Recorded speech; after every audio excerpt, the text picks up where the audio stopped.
So what we've got here is the media console from a 2006 Toyota Sienna XLE Limited, and it has seen better days. It's not turning off when it's supposed to. Usually when we turn the engine off, it keeps running, and what it's trying to do is load a DVD, and whether it has a DVD or not, and it just keeps spinning up and shutting off, spinning up and shutting off. Long story short, the brains are bad, the motherboard is not going to come back, and we need to replace this thing. Now, we could put in something identical to what the factory originally installed, and that would cost us well over $1,000. No, not going to do that. So we're going to put in a well, actually less than $300 OEM unit, which will restore all of the original functionality except for the navigation. And given that we do live in the 21st century and we all have smartphones and we use things like Google Maps, we don't need the navigation on board. So we will have the backup camera screen, we will have the CD player, the DVD player, we will have the radio, and what else? Oh, it was a couple of bells and whistles that we did not originally have, like being able to plug in an XD card or a USB flash drive and play MP4 music files right off of that, which will be very cool. But first thing we have to do is get the original out of here, and it's not as hard as you might think. I'm going to show you how it's done. Okay, here we have the front media console of our Toyota Sienna. First thing we want to do is remove these two side fascia panels here and here. Looks a bit daunting, but it's really not that hard. They do make a special tool for getting these things pried up. Now, that tool costs a couple of dollars. It's just a piece of plastic. Or if you prefer, you can, as I am doing, use one of these tools. They cost just a couple of cents. They sell them by the box, actually. They have some alternate purposes, but today we're going to be using this as our pry tool. And you want to be careful here that you're not tearing up your dashboard. I'm not an expert. I'm not a mechanic. I'm not a professional. However, I was able, without doing too much damage to my dashboard here, to remove the left panel.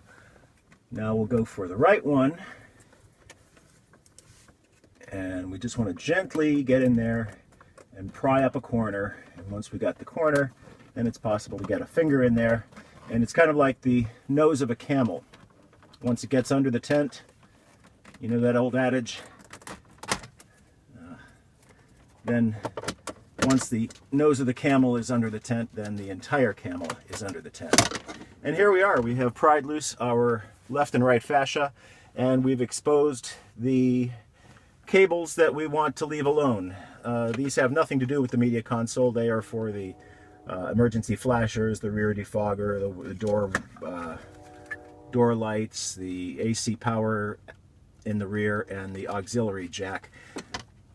We do, however, want to get at these screws on the mounting bracket for the media panel, and let's take a look at those. And here we have the screws that we're going to need to remove in order to take the console, the media console, out. But I almost forgot that I've got this handy little speaker cover, the center speaker cover that is up on top, and that has to come off first. So what we're going to do is just, with fingers here, we're just going to get under the sides here and pry up the back end, like so. And once we've done that, then this guy will lift straight out. You can see how these tabs fit into there like so. Oops, just like that. And then it pops down. I'm not going to put it back down here because I just got it back out. But with that out of the way, we now can go ahead and remove these screws and pull the console out. And here we have the bolts that are holding the mounting bracket into place, and what I have here is a 10mm nut driver. 10mm bolts. Ooh, it's metric! Well, don't give me that. You should have thought of that before you bought a Toyota. So, sorry for the handheld camera action here, but we're just want you to be able to see what exactly it is we're removing. And we've gotten the first bolt free, and let's go on to the second one, which is up top here. And there's the second bolt. That's quite free, and Probably ready to finger loosen the rest of the way. And over here we have two more of the same size, symmetrically positioned parallel to the first two. You get the idea. Okay, we are removing the last of our 4 bolts. And yes, they're 10 millimeter. We're going to put them in a safe place, namely the cup holder. And then we can very simply pull out our media console, our navigation and media console, soon to be replaced by a media only console. And we see we've got numerous cables here connecting things like the backup camera and the rear seat, the passenger seat DVD player, the speakers, and probably a couple other things as well. So we're going to start removing these guys. This one is just a simple power supply cable, and this guy, a power supply cable, or I'm not sure what it is. I think maybe it's I think this one is probably an auxiliary.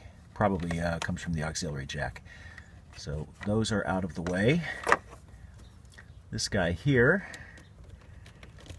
let's see, a little bit stubborn, but we press in our little tab and that should come out. Maybe we'll have to use our fascia removal tool. Ah, there we go. Now we got some compliance. And we just continue along these lines with all of these crazy cables. Boy, what is this one? I have no idea. That looks like an optical cable, but who knows? Ah, that one's pretty easy. This one, not bad. That's pretty easy too. This multi-pin here, well, let's see. Let's use the enforcer. There we go. And last but not least, there we are. And we're free. No more annoying sounds from this hunk of junk. That's gone. And for our next trick, we are going to install the new one. For now, thank you for watching, and we'll be back real soon.